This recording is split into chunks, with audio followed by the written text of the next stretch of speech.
بسم اللہ الرحمن الرحیم۔ مفتی صاحب، دنیا میں لاکھوں کروڑوں لوگ مشرک ہیں، تو کیا اللہ اتنی خلقت کو جہنم میں ڈال دیں گے؟ کیا جہنم اتنی بڑی ہے، اتنے لوگ جہنم میں آ جائیں گے؟ ان کو یہ اشکال ہو رہا ہے کہ جہنم کا سائز تھوڑا بڑا کر دینا چاہیے۔ سائز پہ ان کو اشکال ہو رہا ہے کہ کیا اتنی ہے؟ دیکھو جن لوگوں تک اسلام کی دعوت نہیں پہنچی، حق نہیں پہنچا، ان سے اسلام کے بارے میں سوال نہیں ہوگا۔ یہ تو قرآن میں بہت جگہ ہے کہ وما كنا معذبین حتی نبعث رسولا، ہم کسی قوم کو عذاب نہیں دیتے جب تک ہم پیغمبر نہ بھیج دیں، یا تو پیغمبر یا پیغمبر کے وارثین، یعنی اسلام کی دعوت جب تک یہ نہ ہو عذاب نہیں دیتے۔ لیکن جو شرک ہے نا، شرک، اس کے بارے میں اختلاف ہے کہ اگر کسی تک اسلام کی دعوت نہ پہنچی تو ٹھیک ہے، اسلام کے بارے میں، پیغمبر کے بارے میں اس سے سوال نہیں ہوگا۔ جب دعوت ہی نہیں پہنچی تو یہ چیزیں عقل سے فیصلہ نہیں کر سکتا نا انسان۔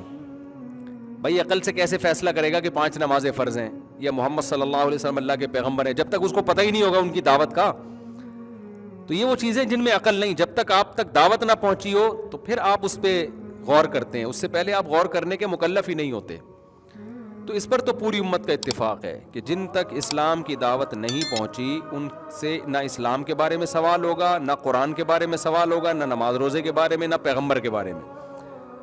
لیکن کیا ان لوگوں سے توحید کے بارے میں سوال ہوگا یا نہیں ہوگا؟ یہ مسئلہ اختلافی ہے۔ بعض نے کہا کہ توحید کے بارے میں بھی سوال نہیں ہوگا، اگر وہ شرک پہ مر گئے تو بھی جہنم میں نہیں جائیں گے۔ لیکن اس بارے میں جو راجح قول ہے، دلائل سے جو چیز ثابت ہے، اور وہی امام ابو حنیفہ کا بھی موقف یہی ہے کہ شرک ایسی چیز ہے کہ اگر آپ کی شرک پہ موت ہوئی ہے تو پھر اللہ جہنم کی آگ میں داخل کرے گا، کیونکہ شرک ایک ایسی چیز ہے، ایسا جرم ہے جس کے لیے پیغمبر کی تعلیمات کی ضرورت نہیں ہے۔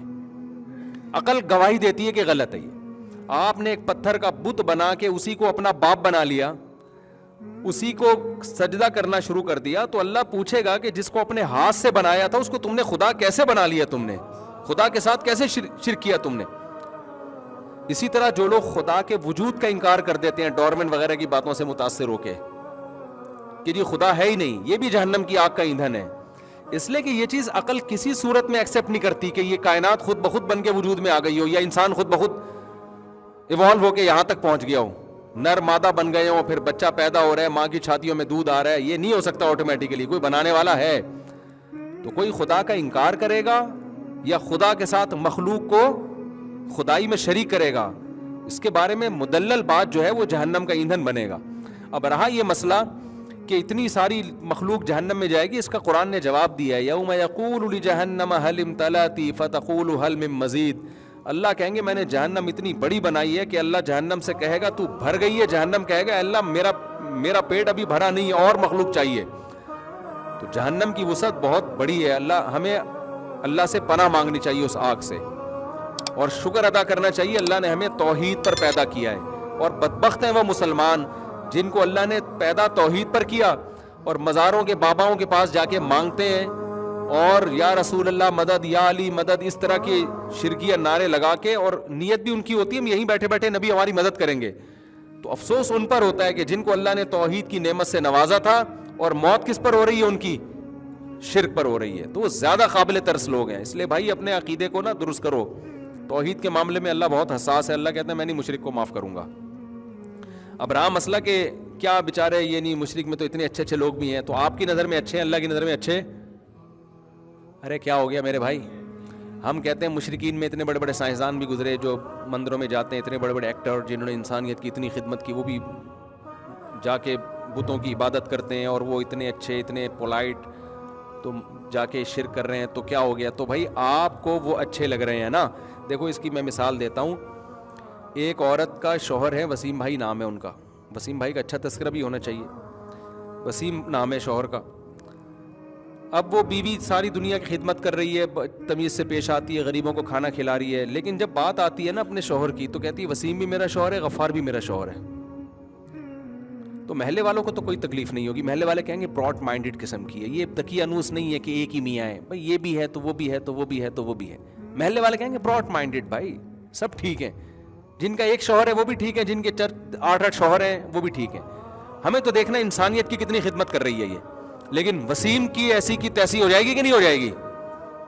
جو اس کا سچی مچی کا شوہر ہے وہ غیرت کا مسئلہ بنائے گا. وہ بولے گا بیگم تو نے میرے علاوہ کسی اور کو شوہر بنایا کیوں؟ اس کو وہ اچھی نہیں لگے گی. وہ کہے گا ایک نمبر کی یہ بدماش عورت ہے. کیونکہ غیرت کو چیلنج, کس کی غیرت کو چیلنج کر رہی ہے؟ شوہر کی. شوہر کے ساتھ کسی اور کو شریک کر رہی ہے. شوہر یہ برداشت کر لیتا ہے؟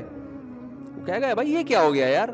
تو میرے بھائی شوہر کا مقام کم ہے, خدا جو الہ ہے نا معبود, اس کا مقام زیادہ ہے. معبود کے ساتھ کسی کو شریک کر لیا, لوگوں کو اچھا لگے گا انسانیت کی خدمت کر رہا ہے اور یہ کتنا زبردست اسپیکر ہے, اور یہ خدا کہے گا میری غیرت برداشت نہیں کرتی. پیدا میں نے کیا, ماں کی چھاتیوں میں دودھ میں نے پیدا کیا, اور فالق الحب والنوات, دانے کو پھاڑ کر میں نے تناور درخت بنایا. تجھے پیدا کر کے ماں کی چھاتیوں میں دودھ پیدا کیا, پھر بارشیں برسا کے تجھے کھلایا. بچپن میں تجھے ماں کی محبت دی, باپ کی شفقت دی, اور تجھے خاندانوں میں پیدا کیا, اور زمین کو تیرے لیے بچھونا بنایا. ان تعدوا نعمت اللہ لا تحصوها. قرآن کہتا ہے اللہ کی نعمتوں کو گننا شروع کرو نا, سمندر کی سیاہی خشک ہو جائے گی. آپ نعمتیں لکھتے رہو گے, نعمتیں ختم نہیں ہوں گی.